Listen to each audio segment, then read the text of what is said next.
Thank you so much. তো আজকে অনেক দূর থেকে এসেছি আপনাদের ভালোবাসার জন্য, প্রায় 3 ঘন্টা বোর্ডে এসেছি আমরা। তো এসে মানে এখানে যে এত লোককে দেখতে পাবো একসঙ্গে, সত্যি এটা এক্সপেক্ট করিনি।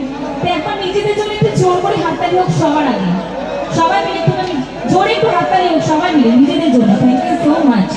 আর যাদের জন্য এত সুন্দর অনুষ্ঠান, সেই কমিটির প্রত্যেকটা মেম্বার্সের জন্য একটু জোরে ফাটিয়ে হাততালি হোক, যাদের জন্য এত সুন্দর অনুষ্ঠান আপনারা সকলে দেখতে পাচ্ছেন। Thank you so much. আর স্পেশালি আমি যার জন্য এসেছি, এই শুভকর ভাইয়ের জন্য একটু জোরে ফাটিয়ে হাততালি। থ্যাংক ইউ সো মাচ আমাকে এখানে আনার জন্য। আর যে দাদা ভাইদের জন্য এসেছি আমরা সবাই এখানে, আরো একটা তাদের জন্য জোরে উঠতে চাই সকাল মিলে। Thank you thank you thank you so much. আচ্ছা, কি ডান্স নাম্বার গান হবে? একটু জোরে, আমি গানে কম শুনি, কারণ এত সাউন্ড কেটে থাকে না, মানে না ও ঝগড়া করার সময় মন করে ঝগড়া করে। একদম ঝগড়া করে